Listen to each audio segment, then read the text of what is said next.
Jadi eksperimentasi saya adalah gimana ya kita kalau bicara tentang narasi di hidupnya itu, sehingga saya bikin eksperimentasi dengan politik of naratif atau ekonomi of naratif gitu kan.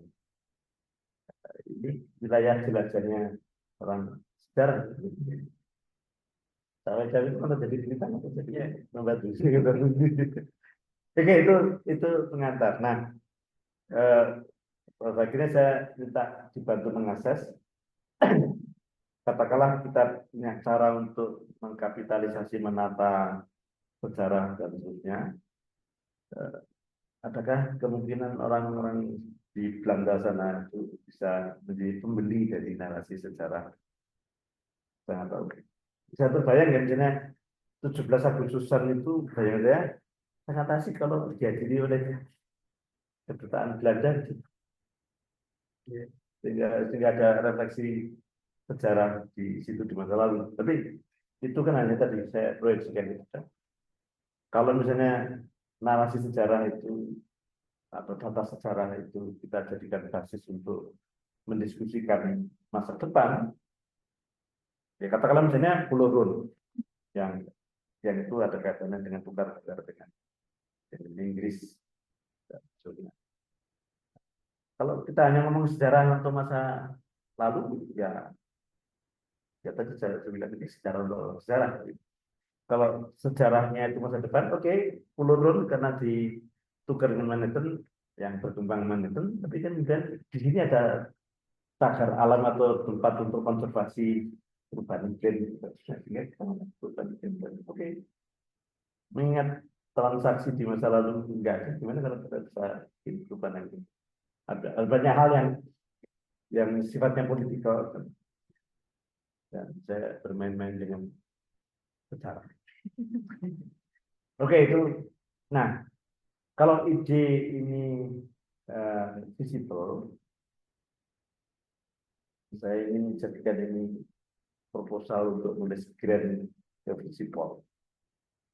Setiap tahun visible untuk bagi-bagi grant kompetisi, dan saya ingin mengolah ini menjadi ide untuk proposal, dan itu harus selesai tanggal 14, makanya saya agak buru-buru karena idenya mengkristal itu baru kemarin. Tanggal 24. Tanggal 24. Nah, ya, sudah. Nah, hanya sekedar ngetik aja cepat sih ide. Gitu, taruh ini kan ada aspek kontroversialnya tadi. Kalau narasi sejarah itu dibuat, jangan-jangan kita nanti diolok-olok ini ada elondo. Oke, jadi ada hal yang tidak mudah dijelaskan. Tapi kalau kita hanya membiarkan apa yang ada itu, teman-teman, karena ini otoritas kesejarahan, ya. Nah, syukur kalau kemudian nanti dalam proposal teman-teman bisa atau caranya ada jumlah berapa. Nah, selama ini saya sudah diskusi dengan Mas Aji Kotoro dari aspek pariwisataan. Kayaknya dia tidak bisa ikut tadi ya. Makanya tadi saya minta untuk direkam ini supaya kita bisa share. Kalau nanti kumpul kafe kapan Pak? Dan Pak Farid, Pak Rektornya Bio itu malam nanti baru bisa nyampe ke Jogja, saya akan update dan mungkin akan menggali lebih dalam, karena proposal yang saya siapkan ini kan untuk setidaknya triple helix, saya nggak suka helix ya. Ada triple, artinya harus ada eksponen data, bisa masyarakat lokal, siapa di masyarakat lokal ya. Kalau saya sudah nempel ke sektornya, dokter sana kan pasti mata benar juga dan sebagainya. Nah, nanti dengan Pemda Maluku Tengah atau Maluku ya. Nah ini, tapi yang saya perlu dibantu mengakses adalah jalan sejarah dengan Londo itu bisa menjanjikan termasuk dengan pro kontra tadi. Karena saya berharap bisa mendapatkan endowment fund atau apa itu kan ya. Kepentingan praktisnya adalah menyusun proposal, tapi ini kan bagian dari kegiatan panjang untuk melembagakan living laboratory di sana. Nanti untuk topik-topik yang lain saya siap untuk. Oke, saya nggak tahu siapa yang akan lempar bola. Karena jam 1 saya mau kuliah. Jam 1? Ya, jam 11 saya kuliah jadi. Oke. Kuliah. Oke. Ini Pak. Mari, Pak. Iya. Iya. Jadi kalau yang saya amati sejauh ini, kesadaran tentang sejarah di Belanda itu memang meningkat dari sebelumnya. Artinya dulu saya pernah berada di sana antara tahun 2001 sampai 2007-2008. Itu saya tidak terlalu mendengar topik tentang kolonialisme belum dibahas publik itu. Baru ketika ada dunia yang Black Lives Matter itu, hingga isu tentang perbudakan, keterlibatan Belanda dalam perbudakan dan sebagainya di seluruh dunia itu mulai terekspos. Politikus mulai ikut bicara sejarah, dan orang-orang sejarawan dipaksa berpikir lagi tentang apa itu dekolonisasi. Dalam konteks geografi, dalam konteks arsip, dalam konteks cara berpikir politik, diplomasi dan sebagainya itu mulai berpengaruh. Artinya kesadaran tentang mengembalikan artefak segala itu kan bagian dari perkumpulan. Artinya sejarah mulai perhatikan, mulai sejarah yang sebenarnya. Ya, karena ya itu tadi kalau saya baca buku sejarahnya Belanda itu kan periode imperialisme kolonial itu dianggap golden age. Jadi generasi muda di Belanda ya punya itu kegemilangan Belanda. Yang punya kegemilangan Belanda menguasai. Nah, dengan adanya perkembangan menjadi penting bahwa narasi-narasi baru sejarah itu perlu. Memang Indonesia belum terlalu banyak tampilkan, baru ketika Prof. Bambang dilibatkan dalam penulisan historiografi dan kolonialisasi itu kemudian baru mulai mengemuka bahwa di para penulis Indonesia mulai diadopsi di dalam terbitan-terbitan Belanda. Artinya memang masih diperlukan lebih banyak lagi narasi versi Indonesia tentang kolonialisme imperialisme Belanda di Indonesia. Artinya ini cuman sekarang wujudnya seperti apa untuk narasi itu. Gini, ketika kita ngomong wujud di masa lalu, ketika kita masih awal-awal merdeka, wujudnya kan politik etis. Ya sebetulnya kemerdekaan itu kan jasa politik etis. Kalau kita bisa mengakui secara jujur. Bahwa ada gerilya dan dunia itu satu hal, tapi orang-orang yang enlightened elit generation kita itu kan pelaku dari politik. Nah, apakah sekarang pertanyaan apa atau politik etis zaman sekarang itu istilahnya apa, atau ada politik tinggi dan dunia etis? Kalau itu kemudian urusan politik juga. Monggo. Dan sayangnya dalam merespon kesadaran baru di Belanda ini di Indonesia masih lambat sekali. Artinya kita masih belum betul-betul keluar dari wacana historiografi kolonial itu. Walaupun sudah mengklaim dirinya Indonesia sentris, tapi sebenarnya kita itu masih kolonial sentrisme, termasuk ya propaganda jalur rempah, negara maritim dan sebagainya itu. Cara basis apa pemikirannya itu masih sebenarnya seolah Indonesia lebih kolonial karena basisnya masih melihat kejayaan rempah seperti itu. Kejayaan rempah, oke, rempahnya jaya jadi komoditi, tapi apakah rakyatnya jaya?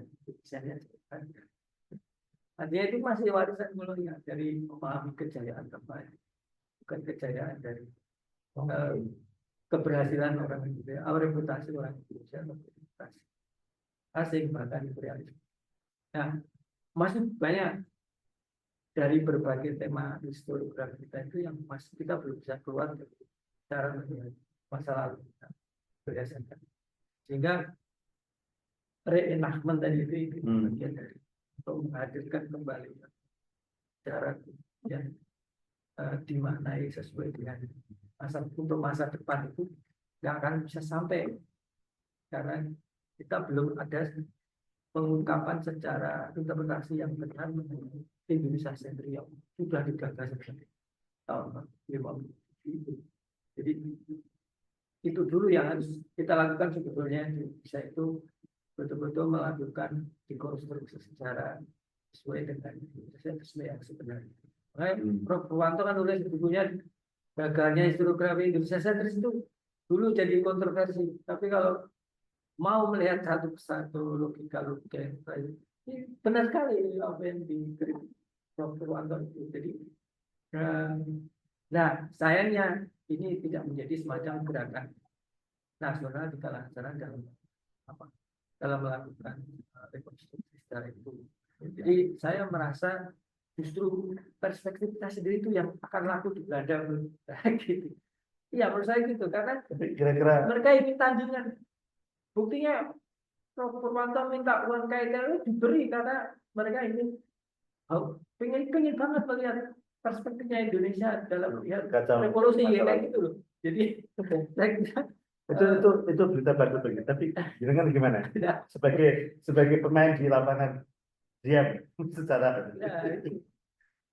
Ya, ini yang pertama saya kira kita harus melihat perkembangan mutakhir yang terjadi di Belanda.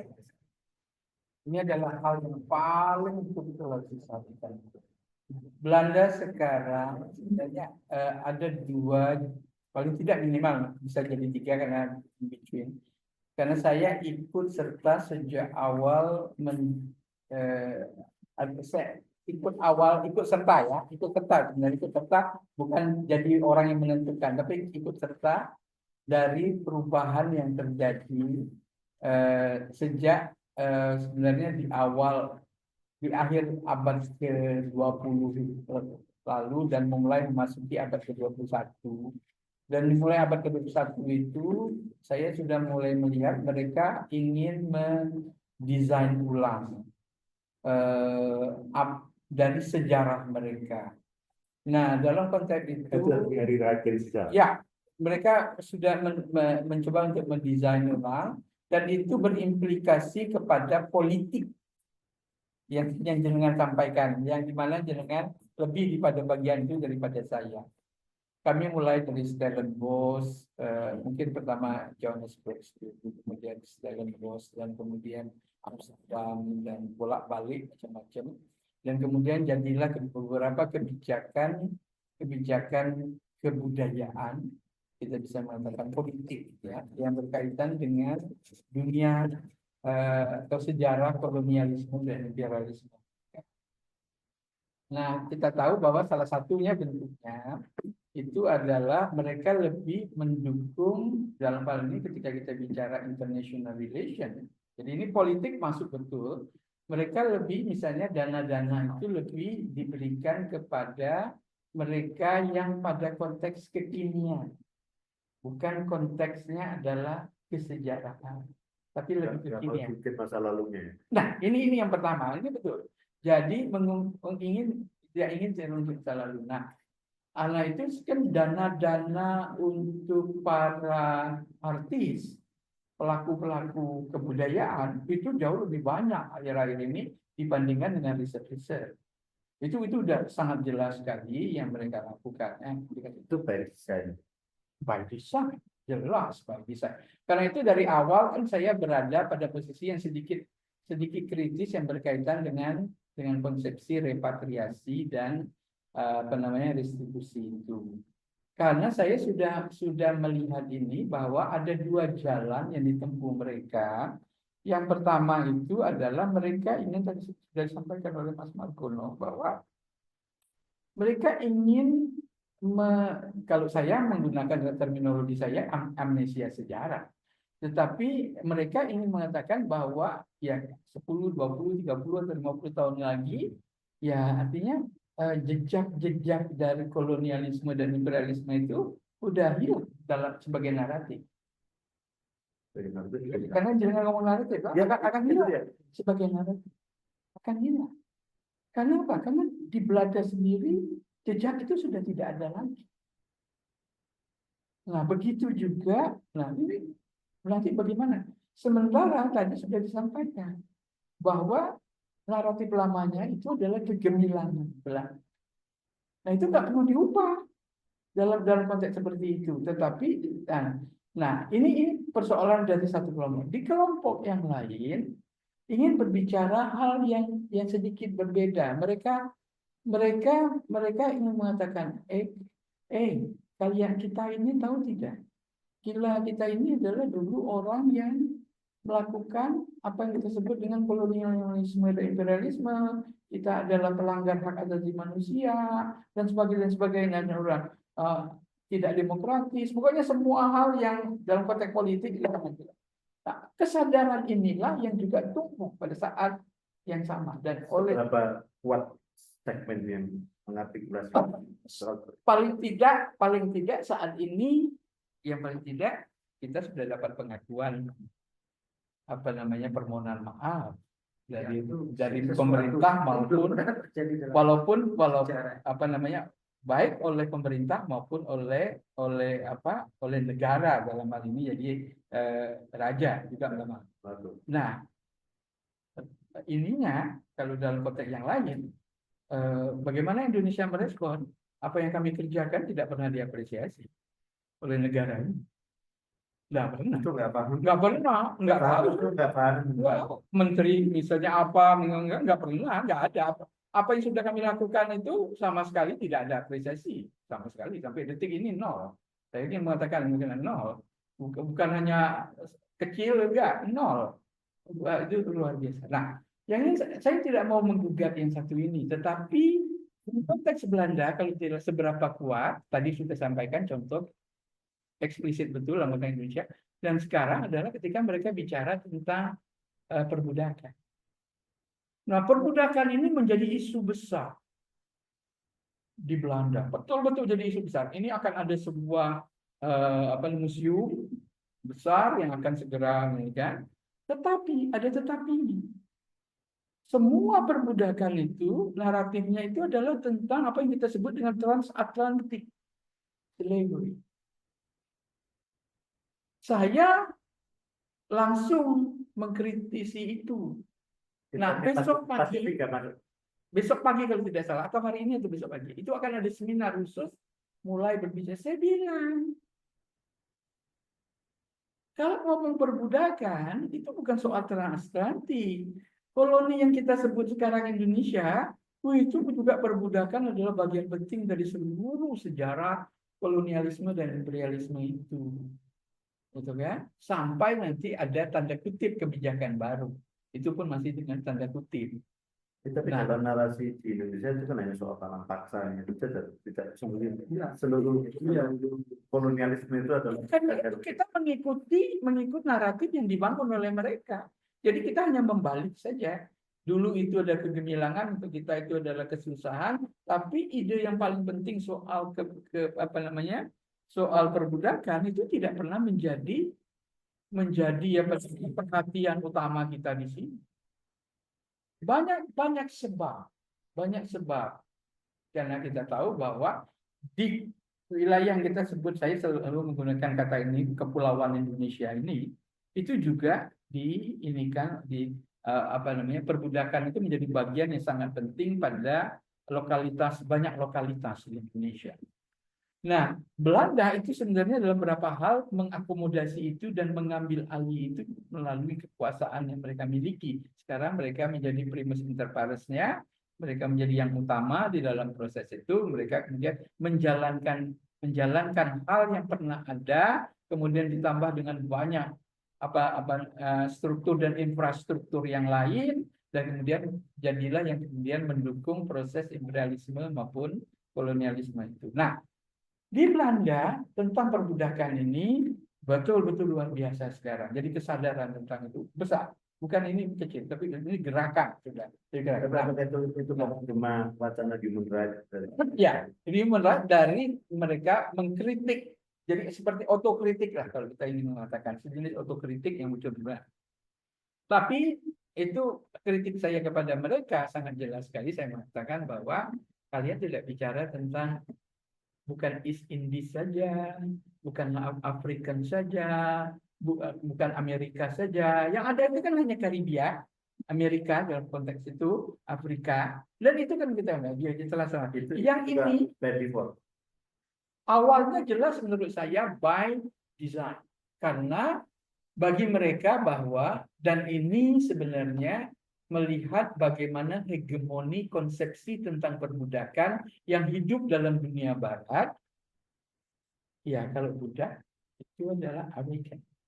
Ini warna hitam dan Ya, ini maaf saya kebetulan 2 tahun lalu saya dilibatkan dalam kuratorial eksebisi perbudakan di Indonesia. Oke. Nah, saya ditugasi menulis dan mengkaji mengenai Surabaya sama kerja dengan kurator Belanda. Nah, di sana yang ingin ditonjolkan adalah ketika cerita eksebisi tentang perbudakan itu ada tentang mobilitas budak yang dulu budak jadi orang hebat, jadi hero. Ya, Surabaya itu kan dulu budak, ya diambil oleh seorang pemuda Belanda kemudian jadi bupati di Pasuruan. Kemudian ada seorang budak Afrika yang kemudian jadi tuan tanah. Pokoknya ada 4-5 tokoh budak yang mengalami mobilisasi dari orang budak menjadi orang king, jadi gitulah. Ada mobilitas sosial. Dan itu yang ditampilkan bahwa sistem imperialisme Belanda saat itu apapun ininya memberi kesempatan kepada budak sekalipun untuk bisa mobilitas. Itu isu Jawa itu salah satu cara narasi dia menampilkan perbudakan di tidak seperti yang terjadi di Banda. Ya, jadi nanti yang diutamakan nanti Depok. Nah, Banda itu ketika perbudakan di Jawa itu India Belanda dihapus, perkebunan jatuh. Karena apa? Karena mereka tidak bisa bersaing untuk mencari tenaga bebas dari Jawa. Orang-orang sana nggak mau lagi bekerja di perbudakan. Akhirnya apa? Para pengusaha-pengusaha pala di sana itu meminta orang-orang yang dipenjara kerja sosial atau kerja paksa itu dijadikan budak-budak untuk meneruskan menjadi tenaga kerja bebas itu di Banda, di Banda itu. Jadi karena tahun 1860-an itu di Jawa sudah dikembangkan tembakau, kopi, sehingga tenaga kerja di daerah itu sudah diperlukan untuk Jawa saja. Apalagi ketika Sumatera dibuka, maka Banda jatuh karena tidak terbiasa bersaing mencari tenaga kerja bebas. Mereka sudah terbiasa dengan perbudakan panjang itu. Dan mengerikan kan perbudakan di sana itu lebih mengerikan dari mungkin praktek-praktek budaya di Afrika atau di Amerika sebetulnya. Nah itu tidak terekspos dalam cerita tentang Banda. Banda hanya terbatas pada yang tersembunyi saja. Sehingga memang itu betul. Jadi narasi tandingan, narasi yang baru yang sesungguhnya itu harus kita perjuangkan. Sayangnya dalam buku Sejarah Nasional Indonesia atau buku sejarah Indonesia pun yang bercerita tentang Banda, nggak ada yang bercerita tentang. Ya kalau dalam terminologi politik ini kan yang kita sebut sebagai nasionalisme ya. Menarasikan nasionalisme atau sejarah. Kalau kita hanya punya satu kata saja, eksploitasi. Ya. Padahal bukan budak itu bukan hanya sekedar eksploitasi. Karena kata eksploitasi itu di Indonesia itu gara-gara seperti Tamalaka itu si Maksian ini.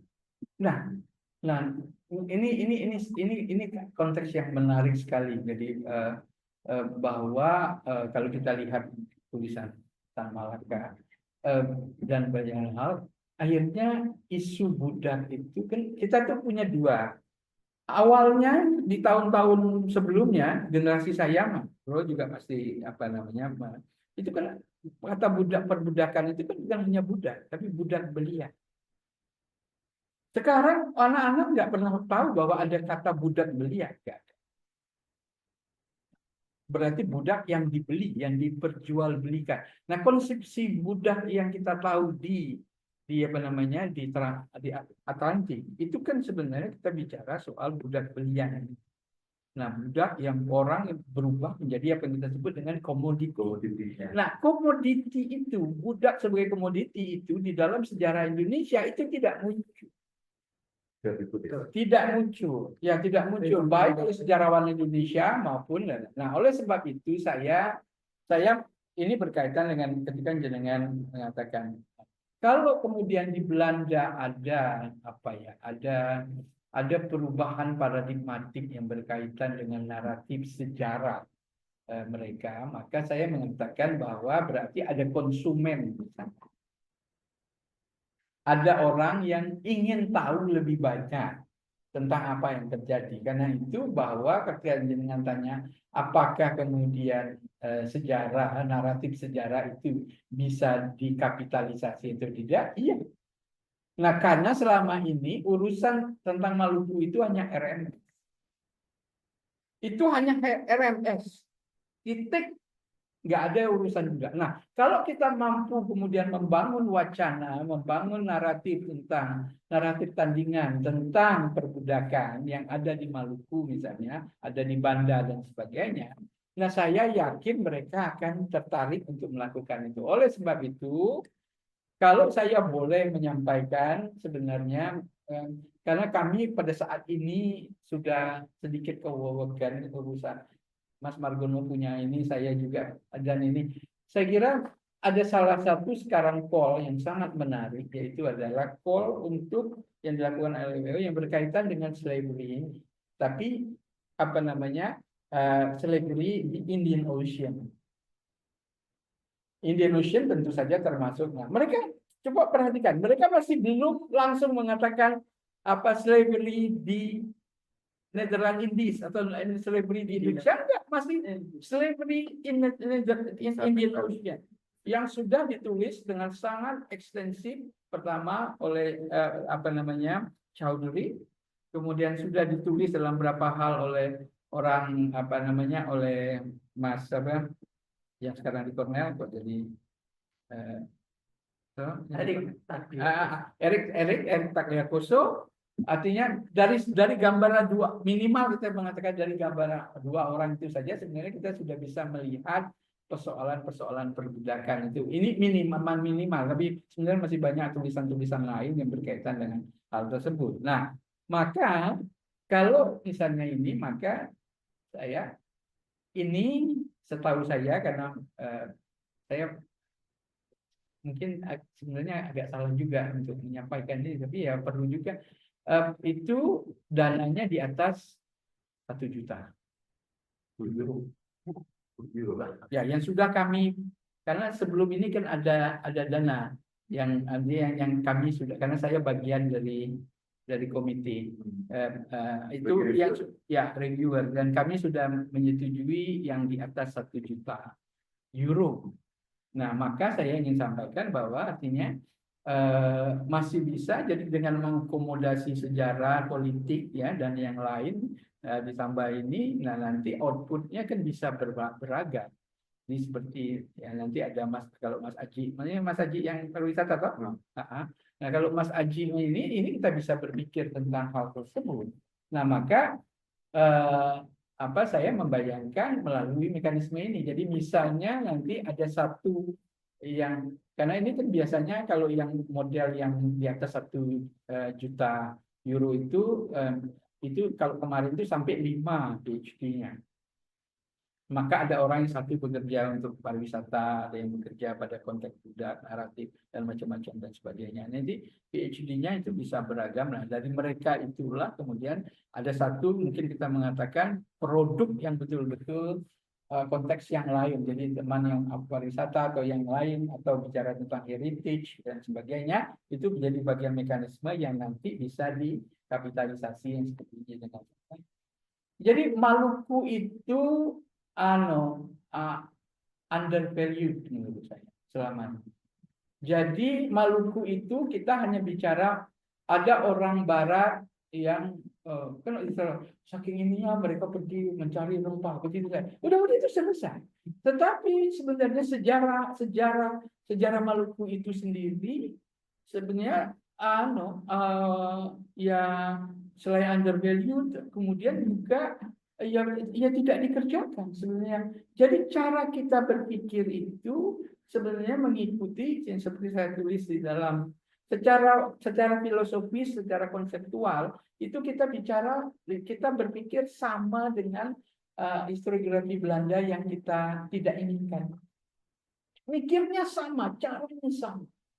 Kita tidak pernah berbicara misalnya contoh terminologi yang muncul yang kita anggap punya kita enggak, itu adalah produksi kita.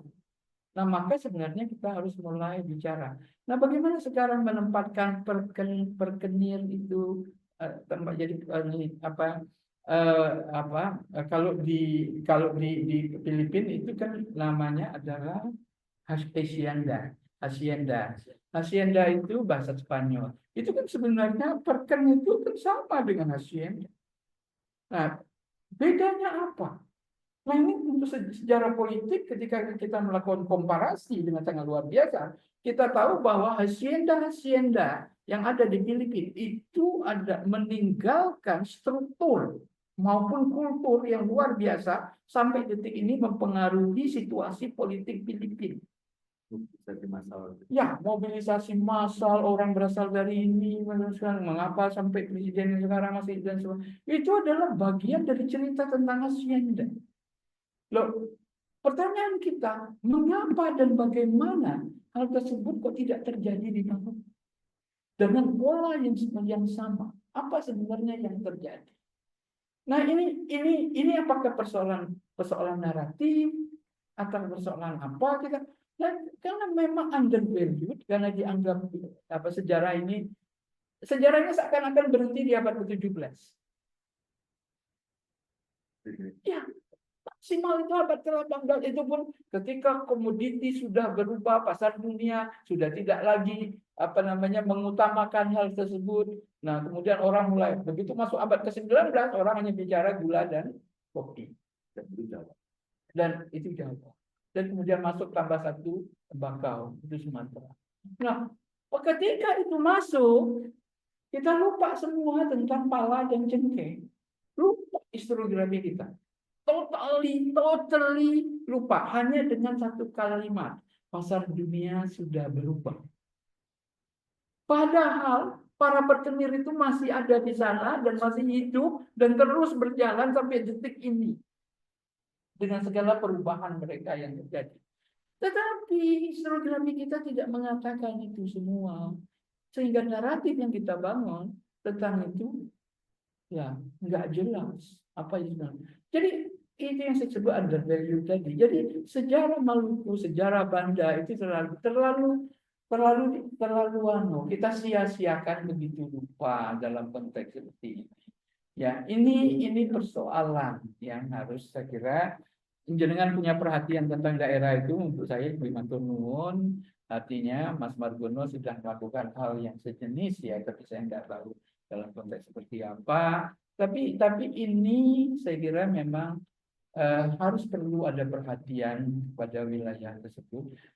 Sejarah yang bisa. Jadi boleh dikatakan sejarah Maluku itu tidak terrepresentasi dalam sejarah ini. Kecuali kita mengatakan orang Barat pun datang ke sana bahwa ini ngambil pala dan cengkeh dan ya sudah ceritanya berhenti di situ. Setelah itu naik enggak habis, kita tidak punya apa. Ya, jadi seolah-olah juga gini bro, seolah-olah sejarah Maluku itu milik orang Maluku saja. Itu masalah betul. Dalam praktek slavery itu ada satu berkaitan dengan apa yang disebut aktivitas raiding. Raiding itu perampokan terhadap desa-desa yang dirampok justru bukan harta saja tapi manusia-manusia. Ya, itu termasuk semua dari anak yang kemudian dijual jadi komoditi budak. Nah, itulah yang kemudian apa 17-18 terjadi. Jadi, terutama ketika Jawa, terutama ketika masih Di awal 19 itu masih Jawa masih, terutama ketika Banda kesulitan tenaga kerja itu. Bagaimana mendapatkan budak-budak tadi? Yaitu aktivitas trading yang pertama yang dilakukan oleh para kelompok Mindanao, orang Filipina, itu operasinya dulu hanya segitu di wilayah Laut Papua meluas sampai ke Banten, dan orang-orang itu kemudian ditangkap, entah itu membaca perahunya, membaca kapalnya, atau menyerang di pesisir, desa-desa pesisir, kemudian dibawa. Jadi kalau apa yang disebut dengan force demographic development, displacement. Jadi demographic displacement yang terjadi akibat. Jadi kalau kita bicara mengapa di kepulauan kayak di Bandar, saya kira itu lebih banyak itu dari Jawa, dari Madura. Yaitu salah satunya aktivitas trading. Nah, itu bahkan yang jadi budak itu bukan hanya orang biasa, orang-orang yang bahkan ada keturunan bangsawan yang kebetulan sedang menuju atau naik perahu menuju ke satu tempat di raiding, kemudian jadikan budak dan sebagainya. Sehingga itu menjadi fenomena yang sangat umum di abad ke-18, tetapi tidak pernah menjadi bagian dari historiografi Indonesia. Dan seolah-olah Maluku itu hanya sejarahnya orang Maluku gitu. Soal itu pala dan jengkel saja. Tapi kalau kita berbicara, jadi termasuk tadi itu slavery itu ada dua jenis, plantation slavery dan domestic slavery.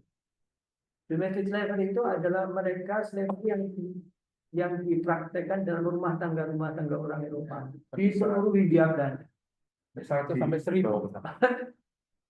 Ada yang terutama yang dipraktekkan di sini maupun yang dibawa ke Belanda. Dan itu mulai yang bisa menyadarkan tentang praktek slavery, domestic slavery itu adalah para penulis novel Hindia Belanda. Jadi orang-orang yang dulu jadi planter, jadi pengusaha, memberikan jongos, jadi istilah jongos, babu dan sebagainya itu domestic slavery itu, yang dalam prakteknya itu betul seperti praktek pertuanan di Spanyol, di Inggris, seperti itu dipraktekkan di dalam kolonialisme. Dan itu juga nggak pernah jadi bagian dari historiografi Indonesia. Ketika bicara slavery, ya cuma di Indian Ocean slavery, transatlantik itu tidak pernah menyentuh slavery, domestic slavery yang ada dipraktekkan di keluarga-keluarga Eropa di Hindia Belanda itu. Hidupnya seperti bahkan budak kan jadi masih tetap jadi simbol dari prestise sosial orang Eropa di Hindia Belanda sampai awal abad. Walaupun perbudakan sudah jauh lama dihapuskan, tapi itu, nah itu belum dipetakan. Jadi mungkin juga untuk mendapat perhatian itu bahwa sejarah Maluku itu memang sejarah Indonesia, bukan hanya sejarah orang Maluku. Kalau kita berbicara soal dari sisi demographic displacement dan sebagainya, pluralisme etnik yang ada di sana. Bukan hanya displacement, tetapi identity. Jadi mereka itu by design merubah nama. Orang si A itu seakan-akan nggak punya nama, dia enggak diberi nama baru. Ya, diberi nama baru dengan bermacam-macam nama-nama baru yang dilakukan. Jadi itu betul-betul untuk mengacaukan seluruh ide tentang identitas ya dan sebagainya. Dan itu daftar ini kadang-kadang ya kan ya kita sebagai kita bicara sebagai sejarawan kita beruntung karena sistem pengarsipan Belanda yang begitu rupa, perubahan nama itu dia catat. Ya, misalnya dulu namanya A jadi X gitu. Nah, begitu. Itu semua ada ditulis dulu itu.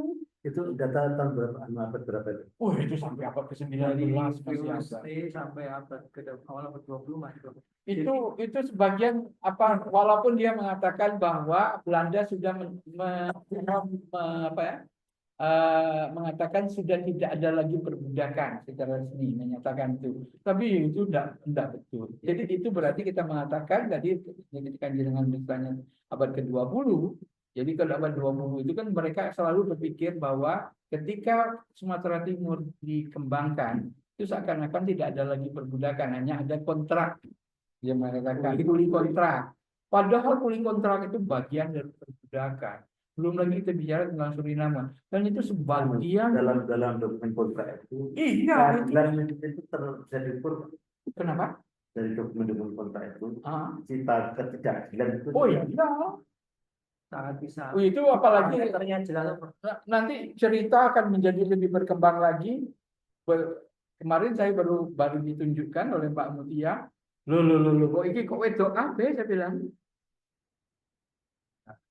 Jadi buku register yang dibuang, tapi kemudian diambil oleh Mbak Mutia beberapa, itu dibuang karena Pemda sudah tidak mau mengurusi. Di mana? Di Medan. Di Medan, ini di Medan ya. Itu kemudian saya, karena itu saya bilang, loh kok wedok apa ini? Loh piye kok. Jadi yang ini saya sampaikan bahwa perempuan adalah bagian dari proses historis itu. Jadi bukan hanya laki-laki saja. Nah, persis dengan yang eksploitasi seksual dan bisa jadi ya kok ketika kita bicara bahwa manusia adalah komoditi. Iya. Ya. Jadi bisa macam-macam. Jadi seperti tadi Mas Maldon bicara ada dulu dengan domestik. Jadi ada pola-pola yang berbeda dari periode ke periode memang. Tetapi secara prinsip kita masih bisa mengatakan itu adalah tidak hanya dengan kata eksploitasi semata, tapi itu adalah juga bisa kita labelkan sebagai slavery. Oke, saya kalau mendalami itu tapi saya ingin belok dulu. Ini saya tadi merancang proposal, harus ada bahasa operasional itu. Kalau itu ceritanya maksudnya adalah lembaga yang penampung dari knowledge and trust yang kita sedang kumpulkan ini. Di sana ada program studi pendidikan sejarah. Dan saya sudah bisa reformnya bisa pendidikan. Ya pendidikan untuk semua orang, bukan pendidikan untuk anak sekolah. Sehingga tadi, kalau tadi diasumsikan bahwa program studi ini bisa menjadi enterprise, knowledge enterprise, dan kemudian ya proyek itu ya dialamatkan ke situ. Sehingga ya secara teknis ya kita membesarkan program sejarah supaya punya kemampuan reproduksi historiografinya dan seterusnya itu. Dan kemudian proses rethinking, rewriting nanti kemudian bisa berjalan. Itu make sense ya karena ya.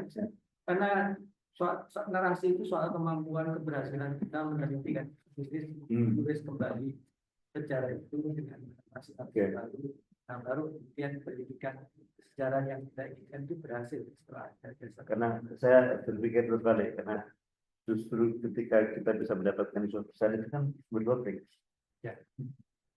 Juga saya harus punya kejelasan kelembagaan supaya tidak nanti terjebak dalam pro kontra konflik itu satu. Sehingga lembaga yang sudah ada tadi kemarin kita sudah bicarakan dengan Pak Rektor Keniscayaan, ada unit usaha, ada hal-hal yang tadi proyek skala besar kira-kira. Itu satu. Yang kedua, tadi saya mau lebih detail lagi. Oke, narasinya sudah semakin tergambar oleh saya apa yang nanti kita judisi bagi kegiatan-kegiatan reproduksi sejarah itu. Lalu di sana tadi kan ada pro kontra, lembaga-lembaga yang netral secara keilmuan tadi bisa menerima historiografi itu kampus atau kan museum atau apa? Saya kira kampus yang paling jelas ini ya.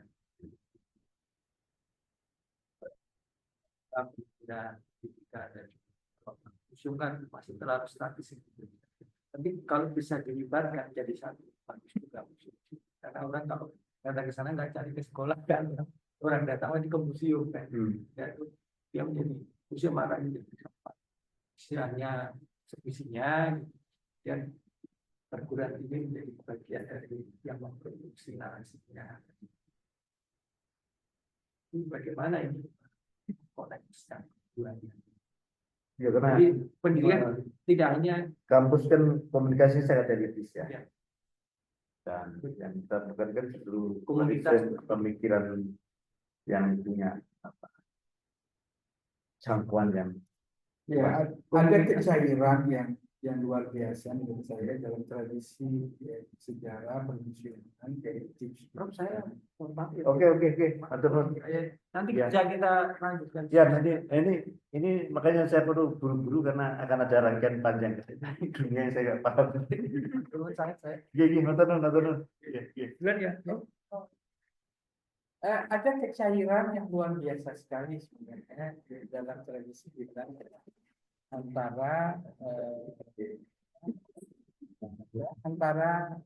antara dunia perguruan tinggi dengan museum, dalam museum kemudian dengan museum berkaitan juga dengan nanti kejadian tentang heritage, sehingga mereka mampu mengintegrasikan berbagai ilmu baru.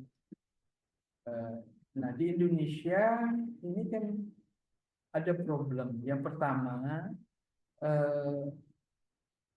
karena jenengan tadi bicara soal pendidikan sejarah. Nah, di Indonesia itu seakan-akan dunia pendidikan sejarah itu seakan-akan sebagai sesuatu hal yang terpisah dari sejarah sebagai sebuah dalam yang biasa disebut sebagai ilmu murni. Nah, riset-riset murni kesejarahan, historiografi. Karena saya masih ingat betul pada beberapa mungkin lebih dari 15-20 tahun yang lalu ketika saya ikut serta di teman-teman melihat kurikulum di dulu masih IKIP ya. Itu mereka begitu saya bicara tentang historiografi, mereka bilang apa urusannya historiografi dengan para guru. Padahal inilah yang paling penting. Karena yang saya maksudkan dengan historiografi ini kan berarti nanti bagaimana kita menghasilkan naratif yang nanti akan sampai jadi, karena naratif itu kan hal yang kita yakini kebenaran dan akan take progress. Nah, kan take progress jadi kita yakini kebenaran. Nah, maka pendidikan itu kan adalah ruang yang paling yang paling berperan dalam proses itu. Maka pendidikan sejarah itu adalah hal yang sangat penting untuk menghadirkan itu.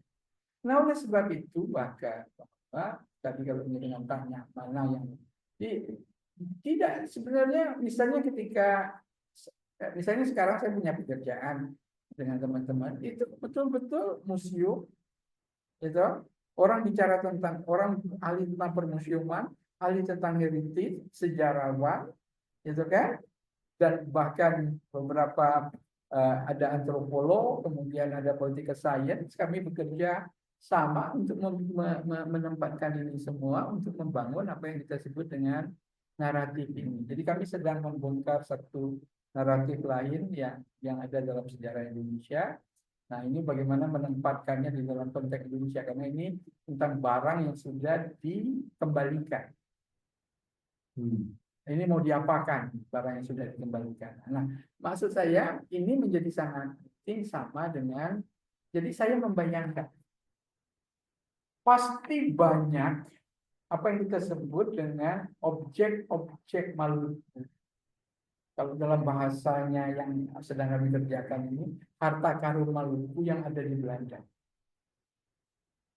Saya yakin betul. Nah, selama ini representasi dari kemalukuan itu hanya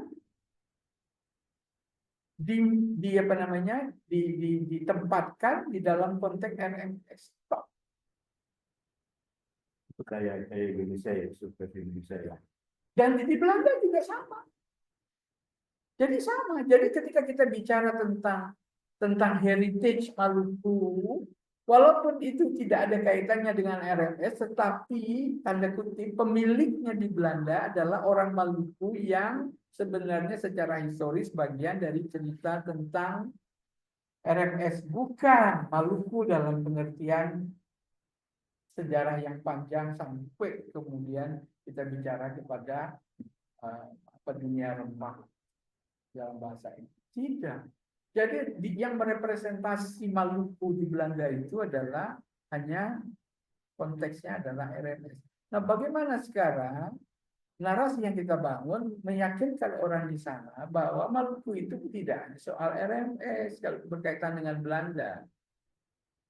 Itu ada perkenir-perkenir yang luar biasa, notabene dari Dokumentasi tentang perkenir itu sudah lengkap kita. Oh, sekarang udah dibuatkan, jadi kalau dokumennya lengkap sekali. Gimana? Di arsip nasional hanya yang kerjakan boleh kan baru betul-betul ya jadi itu baru 1 orang, Pak, yang dibimbing Mas Margono. Tetapi sebelumnya itu sebenarnya ada namanya Paramita Abdurrahman, tapi udah meninggal lama sekali.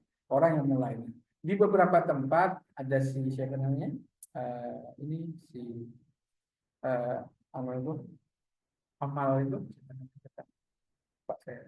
Nah, dia ada beberapa, tetapi tetap saja menurut saya masih jauh dari ini understudied, undervalued, udah under semua ini Maluku itu. Padahal posisinya sentral. Nah, jadi ini masalah-masalah yang selalu kita kita hadapi dalam konteks sejarah Indonesia. Nah, saya tidak yakin buku yang akan baru nanti juga akan membangun narasi yang lebih. Dengan tentang Fadizon dari ini. Apa? Fadizon dari ini. Enggak tahu saya. Dia ngomong apa ini?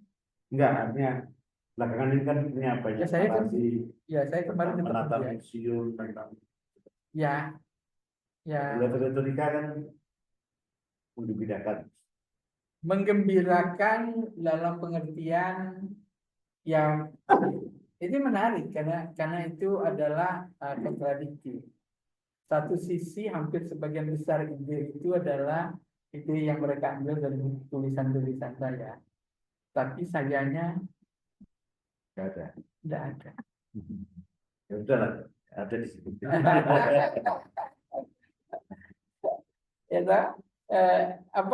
Ini hanya kalau kita bicara itu kan yang punya ide yang Pak. Yang kalau dibahasakan dalam diri museum itu sebagai salah satu peneliti catatan.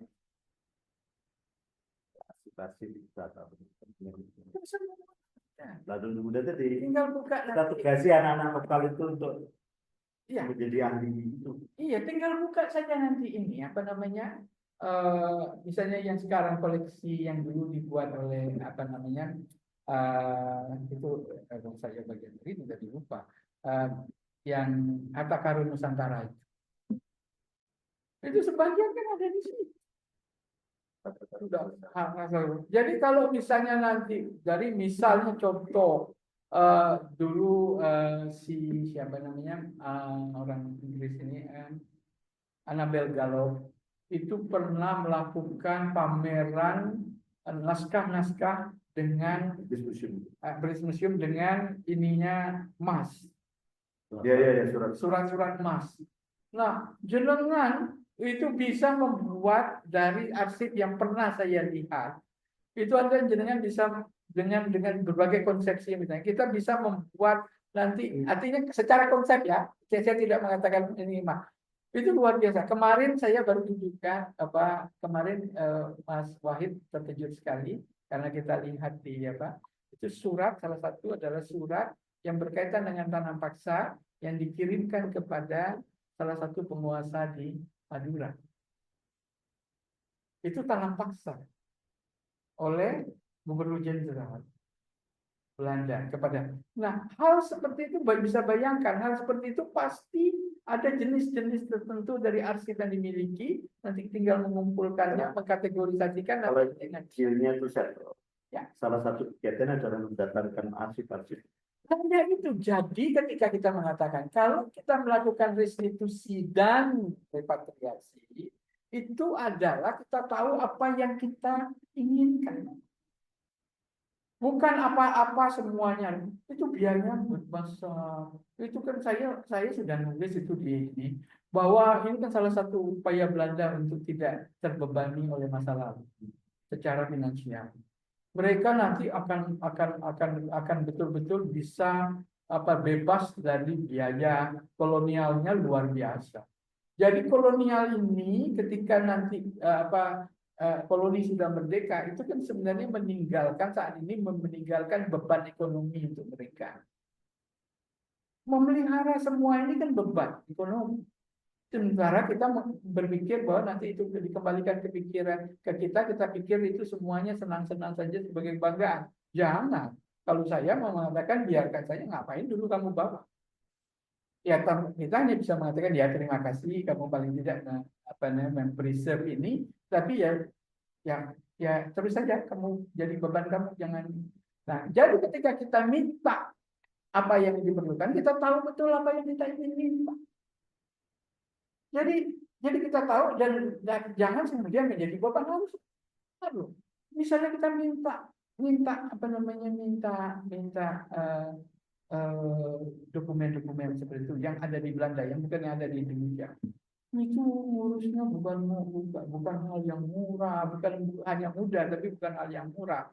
Nah, itu perlu hal sesuatu yang kalau enggak ya nanti hanya jadi ganjel begitu lemari dan sebagainya. Nah, maksud saya jadi begitu kita minta, kita tahu saya ingin bicara tentang Banda dalam konteks ini. Nah, maka ada orang riset tentang itu dari Sintek Kearsipan dan dia mengatakan, untuk ini maka Banda ingin punya ini yang perlu Nah, maka dia tidak akan menjadi beban, tapi kita tahu bahwa itu adalah ya betul-betul ya kalau dalam konsepsi kita orang di timur ya itu betul-betul adalah bukan sekedar pusaka, tapi jimat.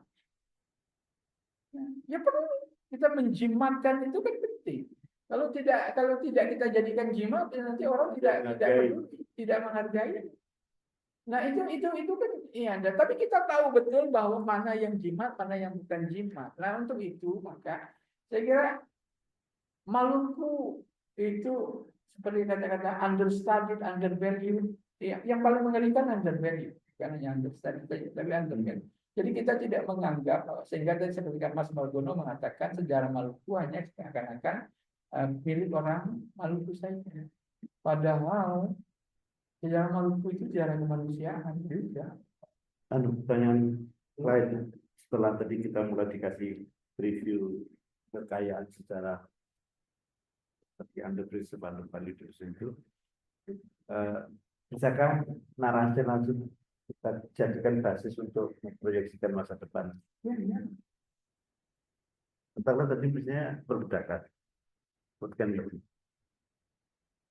Begini, kalau kita bicara bahwa sebenarnya pengulangan ini sebenarnya terjadi dalam banyak periode, tapi dengan struktur yang berbeda. Ini dengan ngomong tentang pandependensi. Ya, ini misalnya kita bicara abad 17, kita bicara Cengkepala. Tapi kalau di abad ke-19 dan sampai abad ke-20 itu adalah ikan dan mutiara. Maluku itu penting sehingga tidak mungkin Jepang mendirikan sekolah di Maluku. Sampai Jepang berarti ada anak-anak.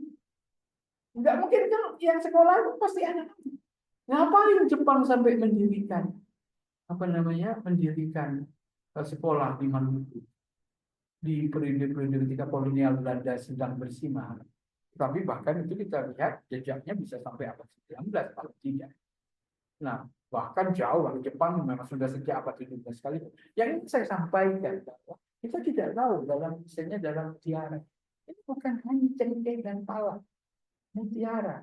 Yang kedua adalah ikan. yang kita tahu bahwa yang apa itu yang buat kalian paling suka itu apa ini ya, yang ikan kayu itu bagian dari tuna yang itu semua kan sebagian datangnya dari Maluku sudah lama kita berenang. Bukan hanya dari laut Jepang sana saja, tapi sudah lama datang dari sini. Mutiara ada yang paling memang lebih penting daripada itu. Nah, mutiara ini cerita ada nggak slavery di sini? Nah, jadi bagi saya, karena itu tadi ketika kita bicara undervalue, saya tidak hanya bicara karena itu maka ketika tadi dengan nanya ini, nah ya sangat relevan kalau kita bicara tentang masa depan. Satu kita bicarakan, misalnya tidak hanya bicara itu. Ini kalau kita bicara apa namanya climate change ya, dan sebagainya, bagaimana resources ya, dan sejarah lingkungan itu bagian yang sangat penting dalam kita berbicara tentang lingkungan apa namanya lingkungan maritim kita misalnya contoh. Nah, Maluku adalah tempat yang paling baik itu semua untuk menjadi apapun kita ingin mengatakan tempatnya. Jadi polisi negara itu saya membayangkan itu ya salah satunya adalah Maluku itu adalah tempat yang terbaik untuk berbicara kalau memang kita punya perhatian terhadap lingkungan. Kalau kita bicara tentang lingkungan, nah, saya tuh istilahnya itu sampai kapan ikan tuna itu ada di pantai. Nanti pada mungkin jangan-jangan 10 tahun lagi ikan tidak ada lagi ikan tuna yang di pantai. Ini kan gawat itu. Gitu kan? Nah, belum lagi kita berbicara sedikit agak ke sini yang perbatasan karena ini laut Rabu dan sebagainya. Dan sebagainya itu yang selalu sekarang seakan-akan the champion untuk itu karena orang hanya bicara tentang dunia Melanesia.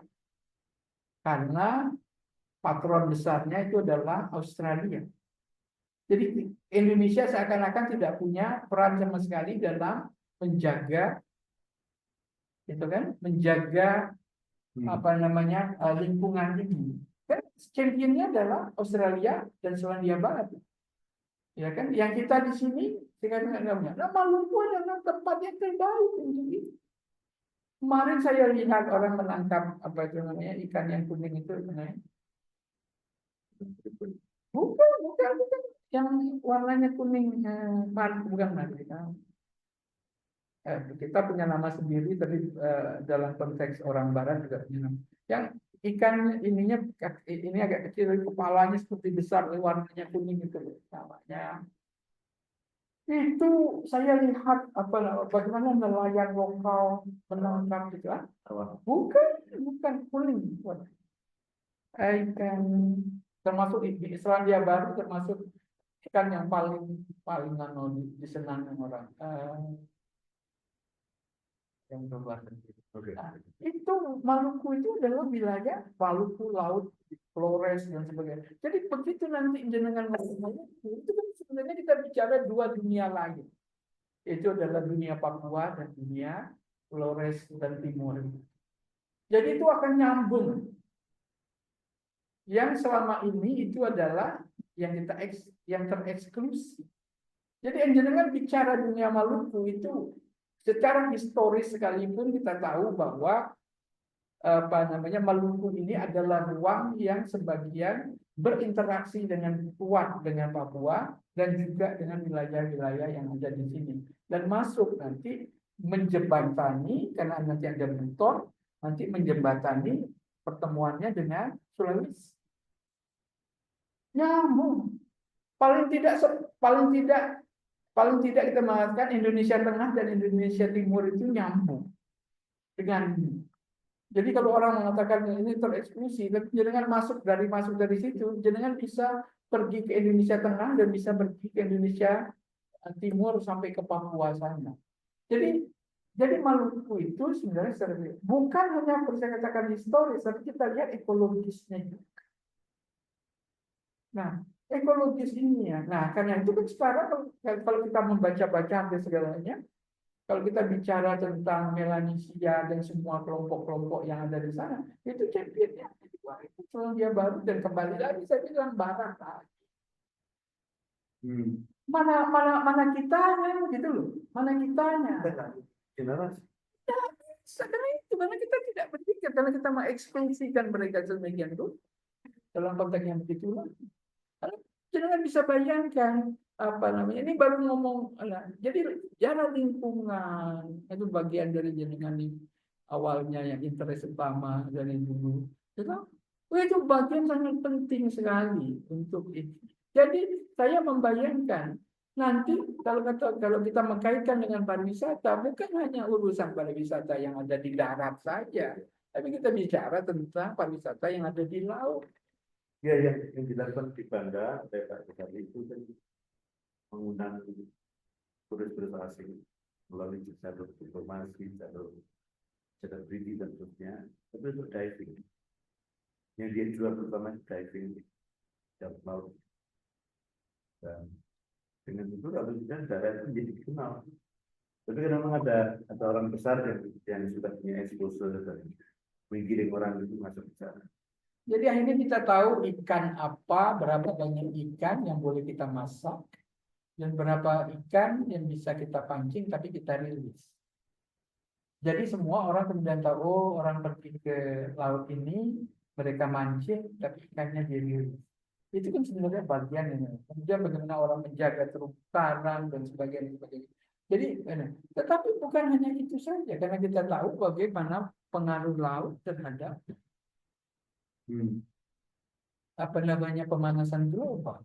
Dan saya memang sudah mulai terpikir menyambungkan dari itu. Dan jadi situasi di lapangan itu memang sudah sangat mengerikan ketika angin kencang. Jadi soal ikan-ikan itu dalam ya jauh dari pantai tentunya itu sudah menjadi kesadaran lokal. Tapi tidak ada yang mengkapitalisasi sebagai aspirasi Banda secara kalau saya tertarik buat kontak wacana itu ada beberapa dan ada potensi Banda yang luar biasa, ada Belanda yang dengan beberapa. Nah ini kita mencoba kalau misalnya jalur integrasi nasional. Jadi dari Banda nanti kita angkat bagaimana Banda sebelum Belanda datang. Ada kejayaan yang luar biasa di sana yang tadi Prof. Mudiko juga tercatat, tidak tertulis begitu. Sehingga kita perlu membuat gerakan menaraskan kembali, membicarakan kembali Banda sebelum Belanda datang. Iya. Ya. Asalkan jangan nanti, jadi misalnya contoh cerita tentang Banda ini kan adalah cerita tentang apa yang orang selalu mengatakan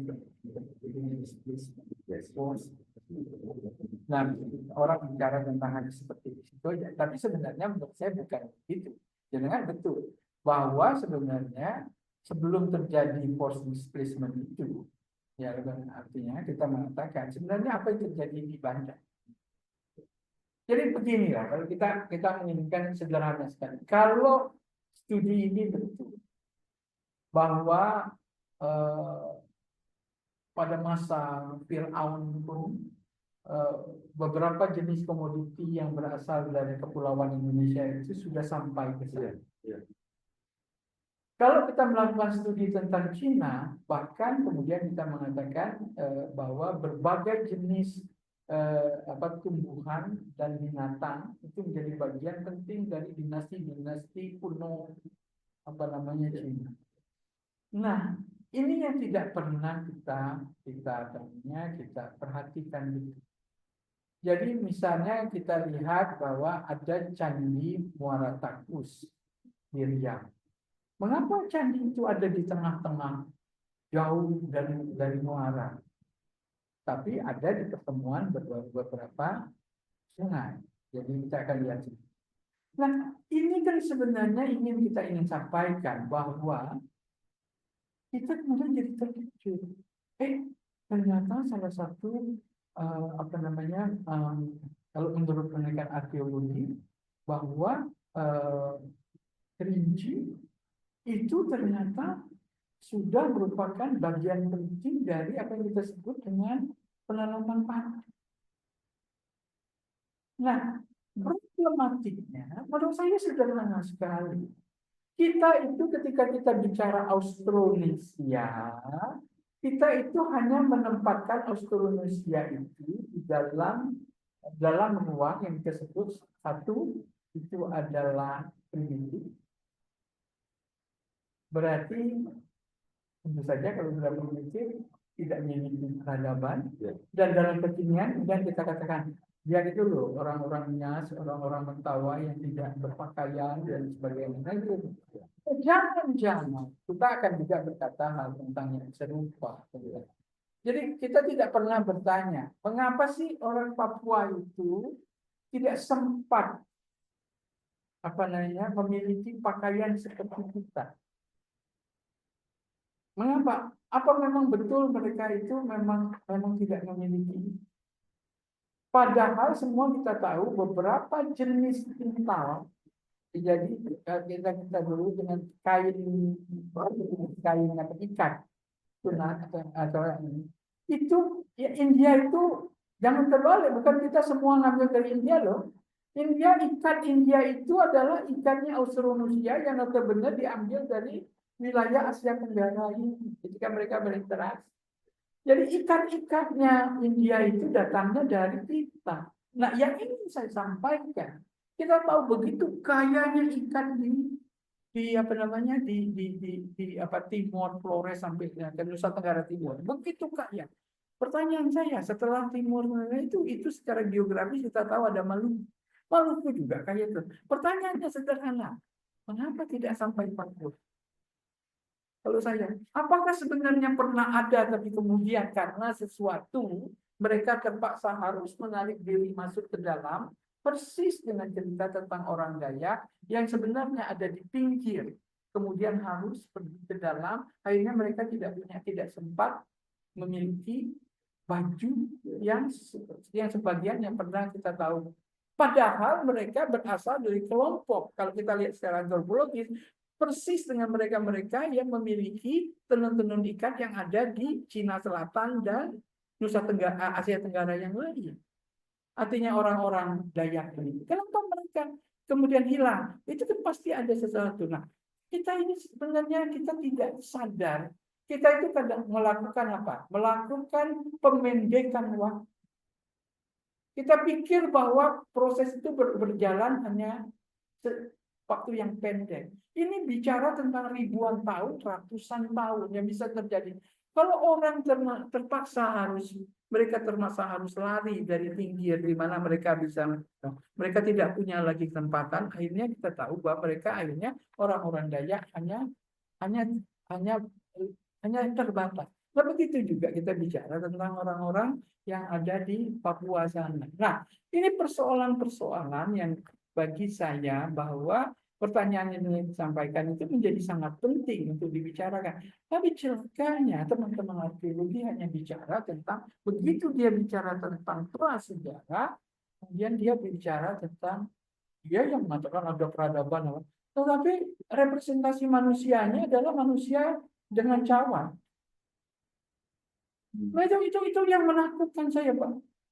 Jangan kemudian berpikir bagaimana orang bisa membuat ini yang luar biasa sekali, Pak. Mereka hanya pakai cawan saja. Karena itu saya mengatakan ada pemikiran ide yang sangat nakal, sangat anakronisme, tetapi sudah dilakukan oleh seniman, yaitu adalah Flintstone. Flintstone itu punya mobil, tapi mobilnya pakai batu. Tetapi bagi saya bukan batunya, Bapak, ide kecemerlangan peradaban itu sebenarnya hidup di dalam orang-orang yang kita katakan primitif. Nah, oleh sebab itu saya ingin sampaikan, kalau itu yang kita lakukan, kita akan punya naratif yang berbeda tentang Papua, tentang Maluku, tentang wilayah-wilayah Nusa Tenggara ini, sehingga dengan itu maka kita akan lihat. Karena saya pernah ikut menguji, saya nggak menguji karena saya waktu saya jadi kaprodi, saya mimpin. Saya luar biasa sekali. Jadi itu bagaimana perubahan dari sebuah apa namanya, kita sebut dengan apa ya, tembang, nyanyian. Nyanyian sebenarnya itu adalah nyanyian yang ada di dalam masyarakat itu, tapi kemudian nyanyian untuk berkabung. Ya, apa ya? Ini kematian. Tapi aslinya ternyata bukan nyanyian untuk kematian. Itu adalah, nah maka kita sudah membayangkan kalau dia bisa bernyanyi pasti ada musik. Ya, nah ini yang kembali saya. Kalau orang Papua itu kayak nggak punya musik kecuali ini, itu saya kira ada sesuatu yang salah melihat mereka apa dalam beberapa hal. Karena kita berpikir waktu itu seakan-akan pendek. Ini kita ngomong ratusan tahun, bahkan ribuan tahun. Nah, mengapa orang-orang yang kemudian sampai ke mana, ke Mauri dan sebagainya, sana orang-orang Mauri dan sebagainya, itu ya kerabat walaupun tidak kerabat dekat, tapi artinya mereka, kalau kita lihat apa yang ada di Sumatera Selatan, mereka ternyata pernah berkumpul dalam satu gua yang sama. Ya, jadi kan hasil dari gua harimau yang ada di Sumatera Selatan itu menunjukkan semua etnik yang ada sampai ke Selandia Baru sana, yang sampai ke sana, itu kan dulu pernah ada berada dalam gua yang sama di Sumatera Selatan. Itu kan Abad berapa? tahu ya, jauh sebelum kita belum bicara tentang ini, kita bicara belum ada, belum bisa itu. Nah, ini enggak yang saya ingin masukkan, karena kita cenderung kemudian melakukan pemendekan terhadap waktu. Orang kemudian bisa saja menjadi kacau balau karena waktunya terlalu panjang dan dia tidak punya akses. Dan secara teoretik kan kita, karena dia nggak punya akses terhadap teknologi, tidak punya akses, dan akhirnya mereka hidup dalam keterbatasan yang ada di dalam konteks itu.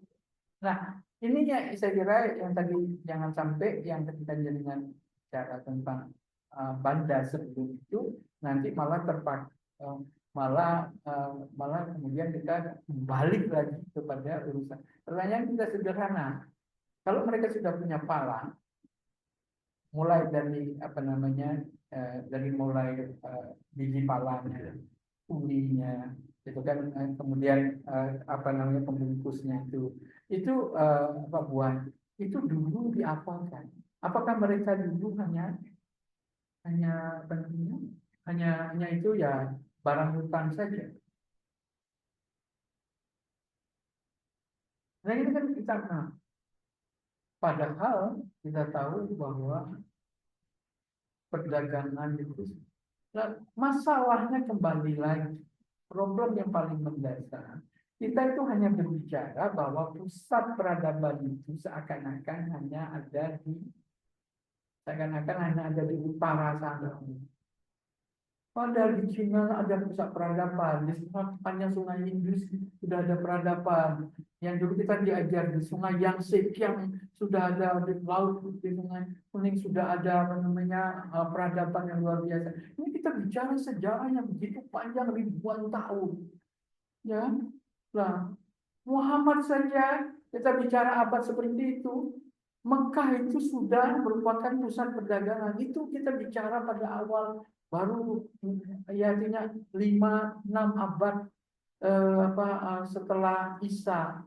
Itu pun kita melihat itu. Nah, sebelum itu padahal sudah ada perdagangan yang juga sudah berlaku. Nah, ini yang saya kembali, kita tidak pernah bercerita, tidak pernah ingin mengetahui. Karena itu saya betul seperti yang katakan, apa sih yang terjadi di Banda sebelum orang-orang ini datang membeli atau mengambil pala-pala mereka? Apakah baru mereka tahu tentang kegunaan pala itu? Kalau kita pergi ke sejarah dari kulineri yang ada di Afrika, itu kan, dan membaca juga Mediterranean-nya, tulisan tentang Mediterranean, itu kan kita sudah bisa bicara bahwa kebutuhan untuk berbagai jenis rempah. Rempah itu kan sudah jauh sebelum kita bicara ketika Belanda atau orang Belanda tidak bisa lagi pergi ke Mediterranean, kemudian mereka terpaksa harus apa namanya? Enggak, sebelum mereka datang ke sini kan mereka pergi ke utara, Denmark. Itu orang Belanda itu berdagangnya ke sana sebelum turun ke selatan. Turun ke selatan mereka pergi ke utara. Lebih dingin. Ya. Karena itu mereka pergi ke sini lebih silakan. Semakin panas, semakin panas, semakin panas. Kalau enggak mereka berdagang dengan orang-orang Denmark, Norway dan sebagainya. Di hari yang sama naik kereta dari Swedia sampai ke beda tanamannya sudah jauh sekali. Yang satu sudah segini, yang satu Itu menunjukkan. jadi sama. Jadi ini maksud saya bahwa kembali kepada pertanyaan tadi. Ya, saya kira memang ya ini harus menjadi ya akhirnya kalau dalam bahasa lain ya harus jadi prioritas. Tidak menurut saya bukan hanya pemerintah daerah saja, tetapi juga. Oke, karena kalau kita ngomong ini kan nggak mungkin mewakili pemerintah dan kita bikin yang realistis. Nah, katakanlah kita punya inisiatif mulai promosikan narasi, jualan narasi, dan pertanyaan saya adalah ini cukup Banda mewakili Maluku ataukah justru harus pakai branding Maluku dulu baru Banda nanti di dalam ini yang strategi marketing. Kalau marketing saya kira Maluku. Kalau Maluku karena itu kalau marketing Maluku karena jangan ngomong Belanda juga kan. Maluku menurut saya dari segi marketing jauh lebih. Nah, kan problemnya ketika orang ngomong Maluku itu orang hanya bicara Ambon. Nah, jangan pindah. Enggak, Maluku itu bukan hanya sekedar Ambon. Tapi Maluku itu ada Banda yang sangat penting secara historis. Ada King yang sangat penting. Terus naik ke atas. Jadi kan orang di Belanda itu kalau ngomong Maluku itu kepala kan itu kan saya katakan itu kan hanya RNS saja. Karena itu maka yang jadi begitu kalau kita ngomong Maluku sama dengan Ambon sudah. Nah sekarang kita merubah naratif ini. Nah maka biar mereka tahu bahwa Maluku itu bukan hanya Ambon saja. Kalau saya melihat seperti itu, tapi ya tergantung perspektif ya bisa saja kita dengan cara kita mengatakan di Maluku itu ada Banda. Nah, tapi dengan cara jadi yang dibesarkan bandanya untuk mengatakan itu kan tergantung perspektif masing-masing. Tapi yang hanya bisa saya katakan bahwa di saat ini setiap kita bicara tentang Maluku itu sebenarnya representasi manusianya di Belanda itu adalah mereka yang berkaitan dengan yang publik ya. RNS terus tentu saja kemudian ditambahkan ini. Nah, itu seberapa signifikan untuk dibicarakan dari ini? Kenapa? Kenil. Ya, karena kan Kenil sama dengan RNS. Jadi hanya ini. Itu Rondo Ambon. Ya, Rondo Ambon itu memberikan. Jadi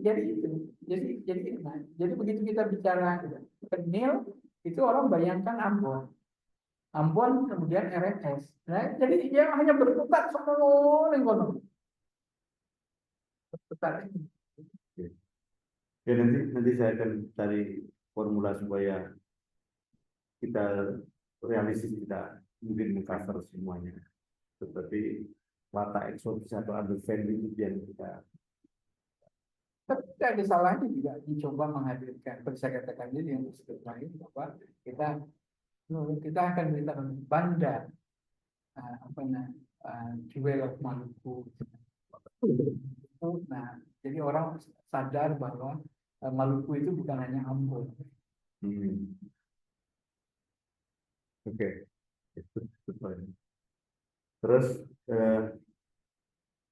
ini oke, saya punya ide memang terkonfirmasi dengan baru saya kebetulan ya saya ketika saya saya bahkan saya project ke Belanda dan nanti Belanda kita dalami lebih lanjut dan untuk kepentingan operasional membahasakan dalam bahasa proposal tadi terbayang yang kita dampingi itu adalah universitas lokal kecil dan produknya nanti harus kita review dan seterusnya sehingga ini sebenarnya kan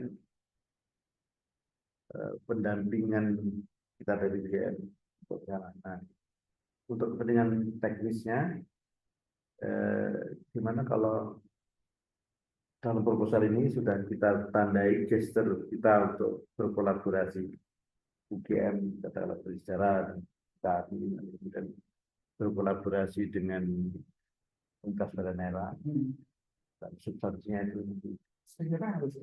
dan nanti detailnya adalah ada kaderisasi historiografer dan tentunya itu Pengembangan sumber daya manusia. ya jadi mengenai sumber daya manusia kan sumber daya untuk bisa bikin narasi kan simpunya investasi sehingga oke kita memang mereproduksi narasi dan reproduksi narasi itu melalui ilmuwannya UGM secara jenengan dan itu lagi dia punya asosiasi sejarah dan sebagainya sejarah dan nanti secara kelembagaan yang mengajukan proposal dan kita rumuskan karena di sana kan juga harus dibicarakan kelembagaan yang baik tadi yang tergambar oleh saya adalah menggunakan nama UPM dan nanti pengembangan lebih lanjut tadi saya berkaitan dengan perikanan dan punya di segmen berikutnya dan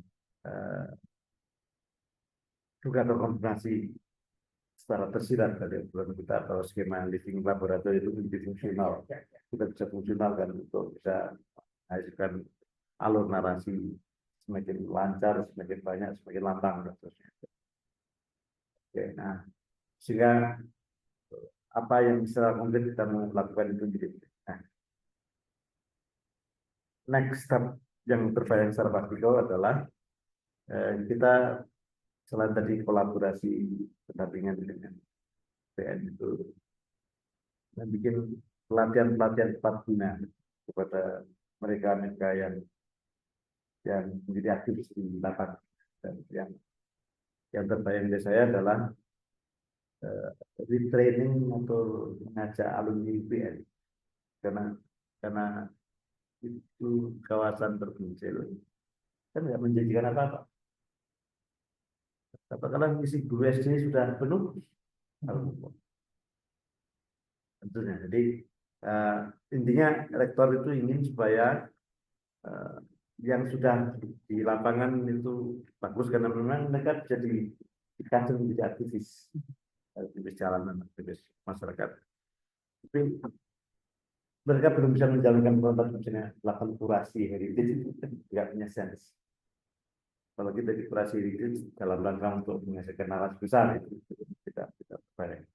Tapi misalnya dengan disimulasikan, oke, ini personel ada datanya loh, sehingga personel tidak hanya dihadirkan sebagai siapa yang punya, kemudian tadi ini ada standar sejarah dan menghadirkan sejarah di lokal dan yang menceritakan sejarah itu mereka.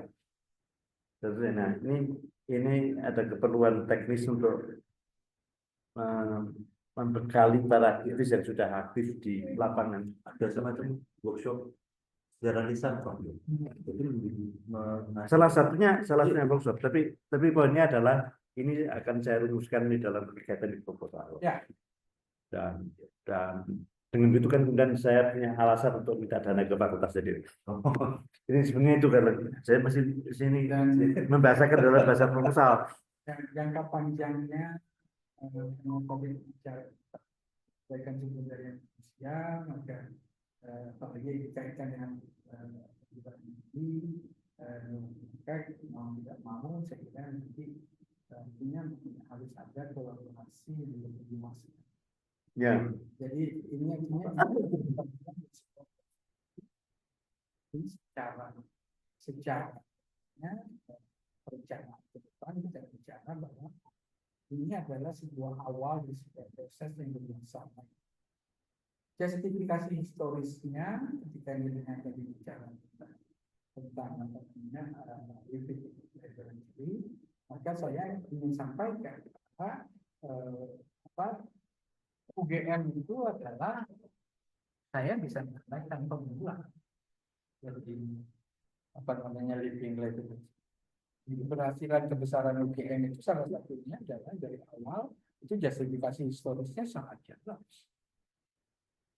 Yang kemudian yang tersiksa itu adalah misalnya adalah seperti KKN dan sebagainya. Tetapi kalau kita terunut dari bacaan saya terhadap dokumen-dokumen UGM tahun 50-an dan bahkan pada peringatan pertama yaitu tahun 1950 itu adalah dies pertama kita UGM itu Pak Sarjito dengan eksplisit sudah mengatakan ilmu pengetahuan itu kalau tidak didukung, dia menggunakan kata peri kemanusiaan. Jadi tentu saja dia tidak mengatakan. Jadi dia mengatakan kalau tidak ada unsur peri kemanusiaan ini, maka UGM itu ilmu pengetahuan itu dan dalam hal ini representasinya adalah UGM namanya itu tidak akan ada manfaat. Nah, oleh sebab itu justifikasi dan oleh sebab itu maka UGM memiliki begitu banyak living laboratory. Hampir semua kita mengatakan disitulah ilmu pengetahuan kita berkembang. Nah, kalau kemudian orang berbicara terus terang, orang berbicara tentang multidisiplin, interdisipliner, dan sekarang kita bicara transdisipliner, UGM itu sudah ngomong betul sejak tahun 50-an. Karena itu saya berbeda dengan teman lain, saya tidak pernah, aku orang kumunan, orang kaget. Karena tradisi yang saya sebut dengan ke-UGM-an itu adalah bukan monodisiplin. Itu sudah sangat jelas. Itu bulan Juli Pak Sarjito mempresentasikan. Juli 1950. Nah, itu sudah menunjukkan bahwa kita itu memang bukan tradisinya UGM itu bukan tradisi monodisiplin, tapi adalah baik apapun kata mereka interdisipliner, multidisipliner, transdisipliner. Itu sudah ceritanya. Nah, disitulah mengapa kemudian kita punya living laboratory yang banyak. Kita mungkin lupa bagaimana kita punya living laboratorium di namanya